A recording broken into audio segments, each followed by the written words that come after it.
a powerful way to think about cultural fit is, what are their values? How do they think? What do they stand for? How do they operate?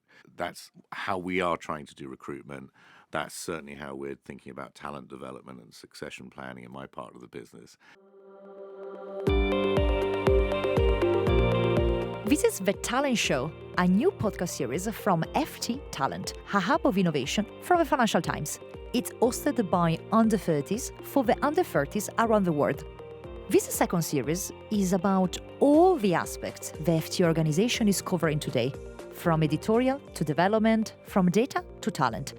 I am Virginia Stagni, and this is a guide we designed to inspire you to be the one driving innovation and change.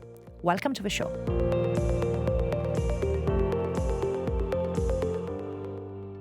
We are FT Talent, and we are here at the Financial Times in London at Bracken House, and we have Nick Fallon with us, our Managing Director of B2B at the Financial Times. How are you, Nick? I am really well, really excited to be here, and thank you for having me. Thank you for your time. We actually just worked together on the New York City Challenge on the future of news in New York. You met a lot of our challengers there, and now we welcome you to our podcast. And thanks to you today, we are going to explore the B2B side of our newspaper. Can you tell us really, generally a bit about your role? What does it mean to be a managing director of a B2B side? And what is the B2B side of FT? All good questions. I'll start with what B2B is.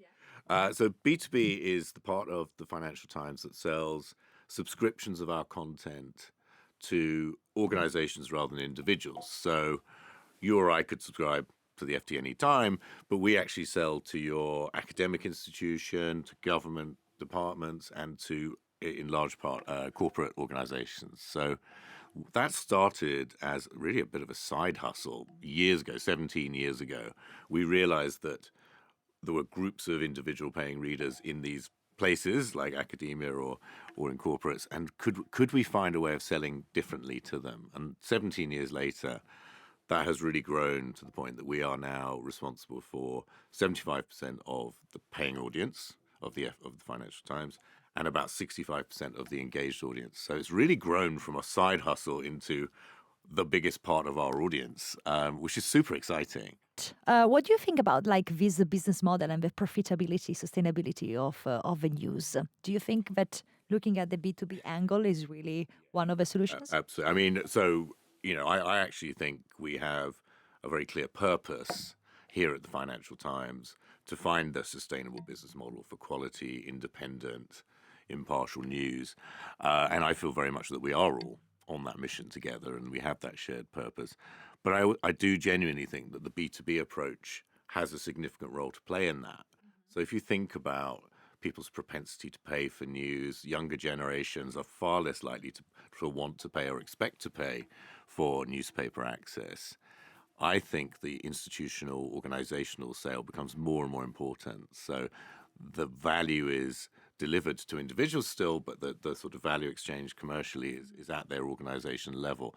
And that's why it's part of our strategy and my strategy to find ways of making the FT content more valuable in those settings so that it becomes less of a newspaper and more of a tool that people might use in academia, more of a research tool, in the corporate world, more of a business intelligence tool. So the more we can create those sort of value propositions around the content, the more that makes sense, I think, as a business model. And I think we are tuned on the same kind of note, because that's exactly what we're trying to do as well, with this business development division of FT Talent, is like how we can turn into a useful tool for our listeners, for our challengers, to anyone that interacts with the Financial Times, to make most use of a newspaper and the news organizations and all the tools that, of course, as for example, the FT Schools initiatives that I know is under your wing in terms of B2B. So offering for free to the final student, let's say, the subscription and access to the Financial Times.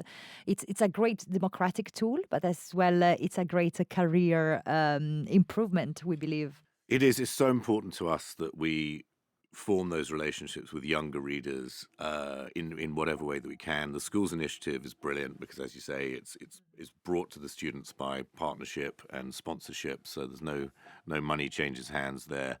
But we also very much look at younger people in later stages of academia. So we have a big customer base in universities and business schools, and with making sure that we are forming those relationships with the future leaders of government, the future leaders of business and society as early as possible is really important to us. So that's forming that as soon as we can really matters. Nick, why don't you walk us through your career and your career journey and the best experiences that you made before coming to FT? Brilliant. Okay, how far back can I go? I'll start at the beginning. So I went to university pretty convinced, like I guess a lot of people, I wanted to be a journalist. And that sort of was in my head the whole time. Left university, didn't immediately find a journalistic role. And being a pragmatist, I thought, well, I will get a job to tide me over until I get that job as a journalist. And of course, 30 years later, I'm still doing that job, waiting to become a journalist. But what I've discovered is that is the job. And I think that's an important thing for people to realize is you don't know how things are going to work out, and you should take these opportunities and see where they go rather than being fixated on the one thing. And so the story is kind of interesting. So I end up at what people would describe as T-shaped. So, I've got a sort of fairly deep knowledge in what I'd describe as sort of product digital strategy, but a very broad set of experiences and capabilities that come from having worked in lots of different companies, in different functions, on different roles, on different projects and challenges. And I think that is the thing I'm most proud of. And I think that sort of allows me to do the job I do at the moment. But the journey to there, what sort of fills out that T-shape is I started in content. So I started in academic publishing, and I was working on journals and books and major reference works.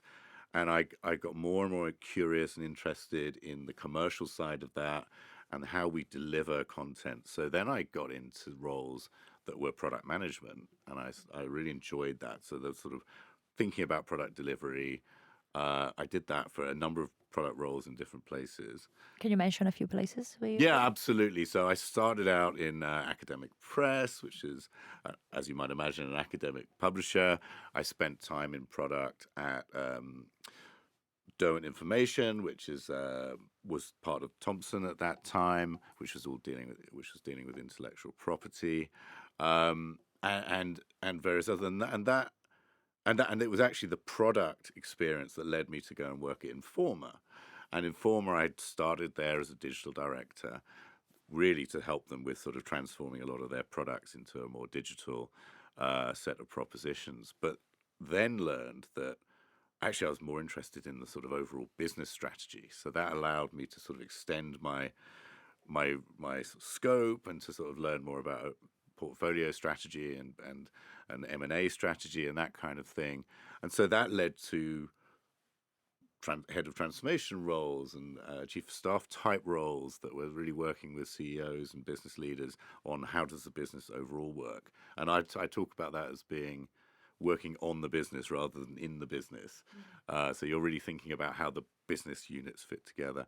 And so that led to a lot of sort of running transformational programs. At certain points, I even ran talent departments and and things like that. So I became good at picking up new challenges and adapting to new situations. And that has led to a number of MD, P&L type roles, which I really, really love. And I think I'm probably better at them because of the empathy I have with the different functions, because I've done them and I've worked closely with them. So I've got a really close understanding of what it means to be in editorial or sales or marketing or operations, because I've been there and I've lived it. And I think that empathy is really important. You had a clear passion for journalism, for content, and for what journalism stands for. And you kind of unfold your career following both opportunities and things that you saw as sweet spots in the job market. In this overly specialized world, but when you approach the career space and everyone is already requiring even like, 2, 3 years of internship experience in that specific field. And you say, look, I have a clear passion for a field and I'm a bit more of a specialist and I'm looking for an opportunity to rather than being a specialist, but from a generalist understanding of the industry, I want to go into one vertical and one funnel. What would be your advice today to your younger self that approaches the market and has the same fire for news, but says, look, yeah, I might, but I don't really know if I want to be on the commercial side. I just want to experience it.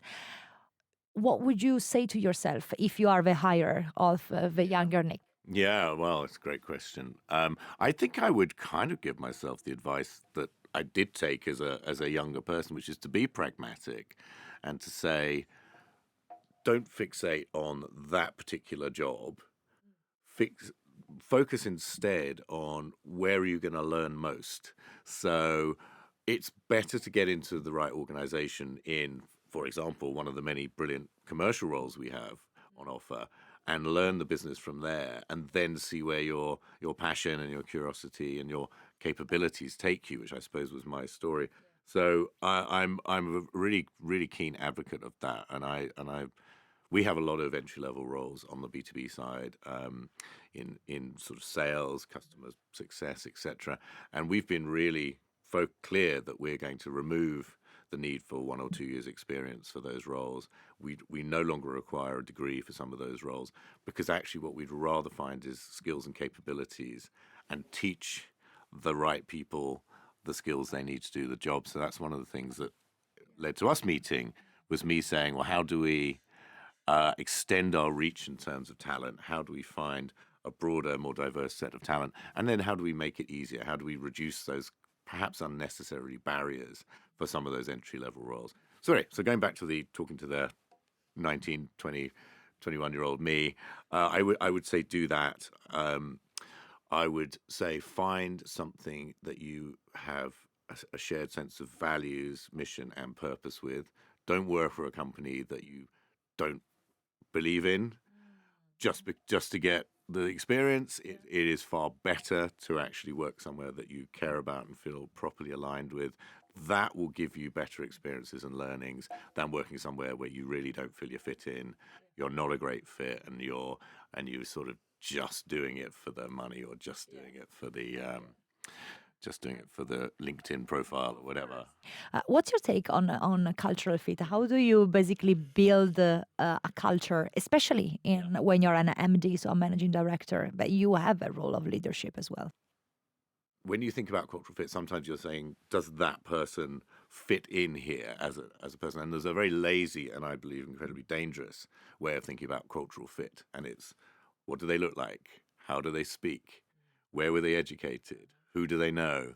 That's dangerous, that's lazy, and that's kind of how a lot of recruitment has been done over hundreds of years, and that creates problems around diversity and inclusion.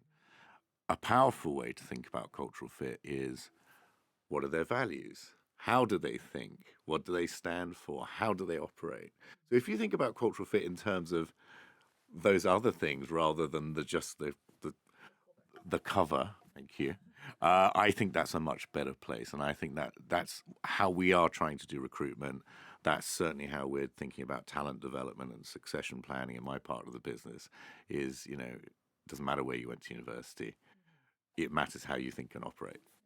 And you are part of the 30% mentors club.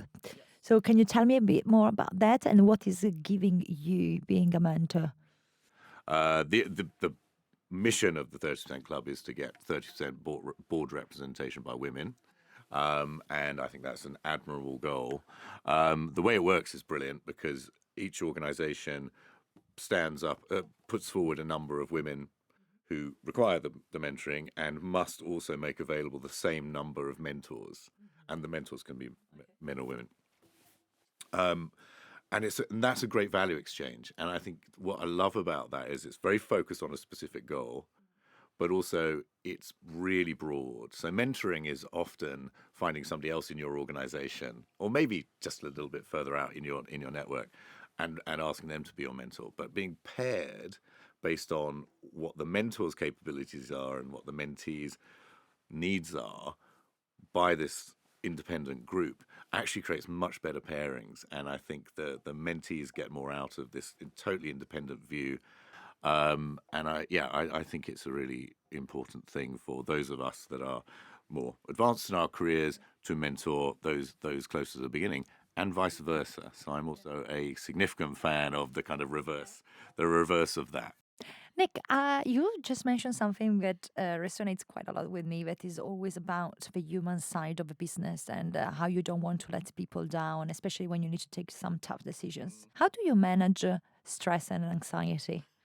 Yeah, and there's two sides of this, right? So stress is a quite specific word, and I think genuinely that if you feel supported, even if you're doing hard and challenging things, I think if you feel a sense of fellowship and belonging, and you feel supported by your team and the people around you, and by your leaders, I don't think that is stressful. I think that is exhilarating. I think i- hard work and challenging goals and what have you can feel stressful if any of those other ingredients are missing.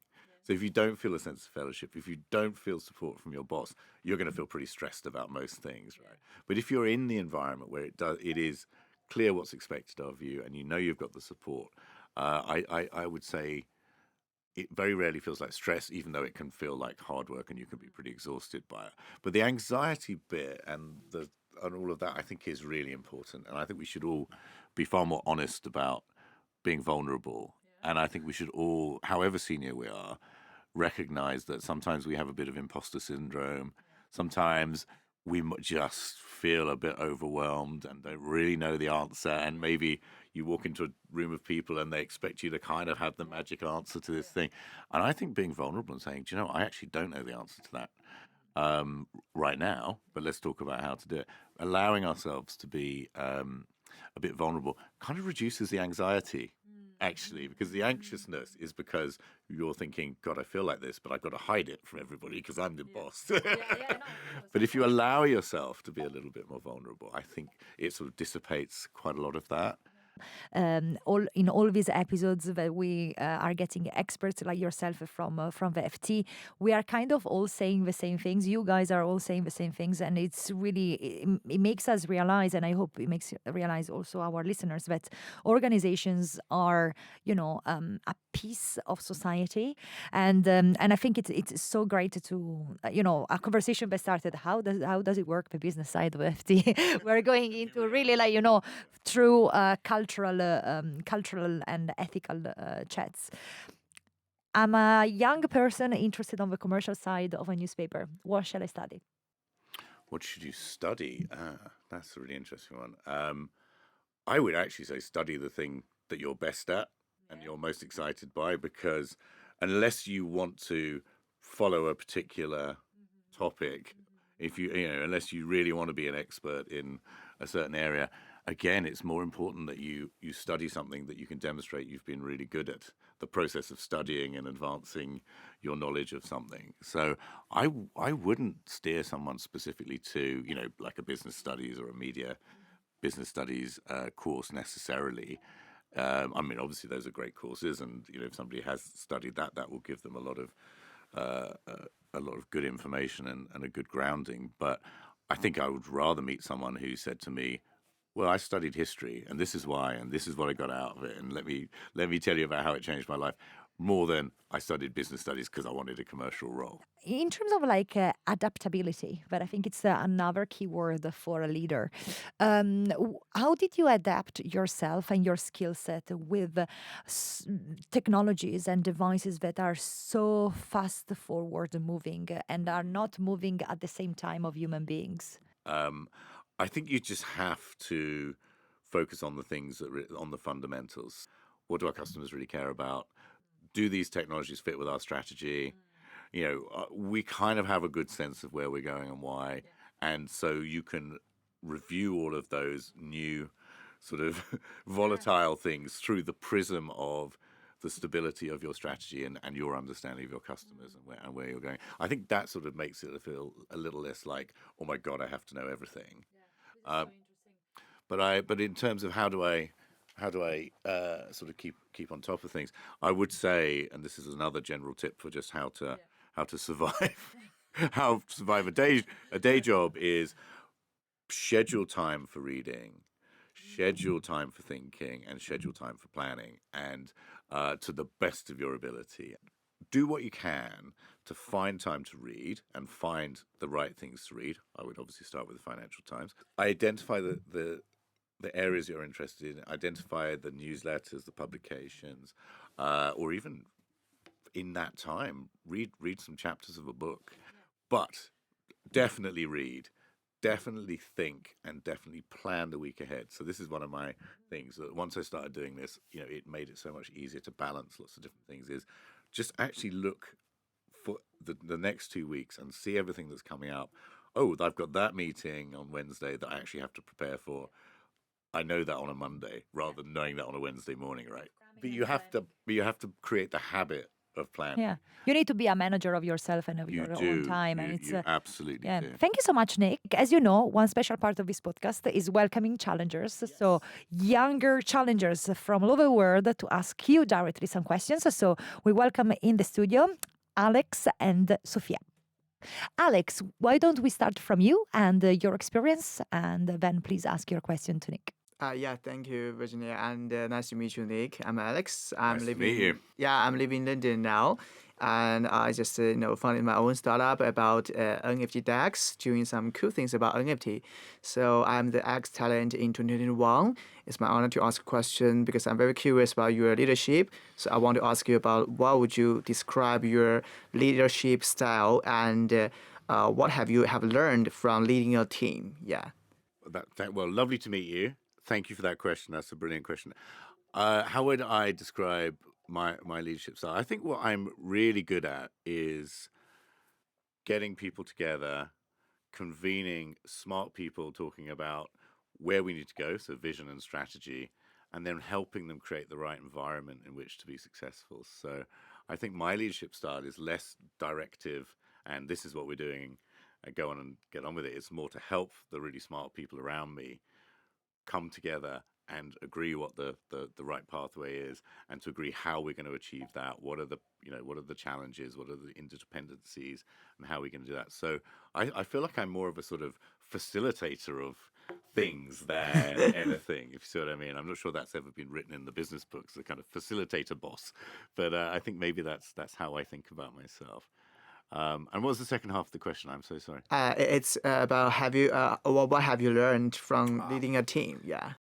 I think I've learned, not just leading this team of brilliant leaders, but in other leadership roles, that it is fine to not know the answer to everything. It's fine to not be the expert in everything. In fact, it's kind of helpful to have the expert sitting around you and for you to play that sort of curation role.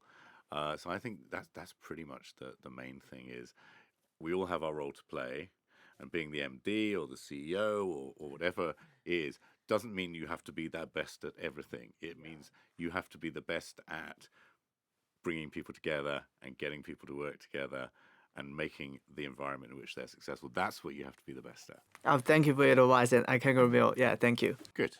Thank you. Sophia, over to you. My name's Sophia. I'm currently living in London, and I'm from the FTX Bocconi Challenge edition.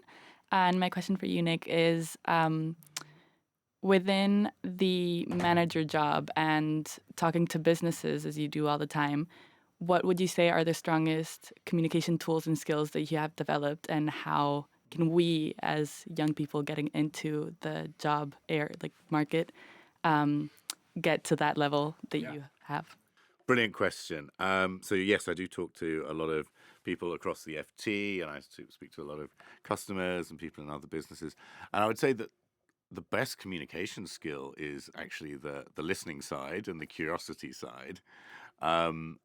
Just being curious and interested in the person you're talking to, in front of you. So asking more questions than telling them what you think is a key skill. And also, of course, the more conversations you have in which you are curious and humble and you're asking for people's input, of course, you then start to create a knowledge base of, okay, I see some patterns. And then you can actually start to add value to those conversations by saying, well, that's interesting that you are struggling with that, or you see this because I spoke to X, Y, and Z and they had a similar situation. This is what they did. So I think it's all comes from that, asking questions, being curious, and not feeling you have to know the answers. It's fine to actually say, what do you think about this? And what would you do with that? So I think that's a big part. Thank you so much. Thank you, guys. You're welcome. Thanks for being with us, Nick, and thanks to all our listeners and watchers to tune with us as every week, every Monday morning for The Talent Show. Thank you so much, and up to the next episode. This has been The Talent Show, which is produced by the FT Talent team, Aya Al-Shihabi, and me, Virginia Stagni. Our podcast producer, editor, and sound engineer is Arturo Ochoa, and our social media producer is Letizia Clementi. Our music is by Dennis Kishuk. Check out all of the Talent Show episodes at fttalent.ft.com, subscribe wherever you get your podcasts, and follow FT Talent on socials for updates. Until next time, and keep listening.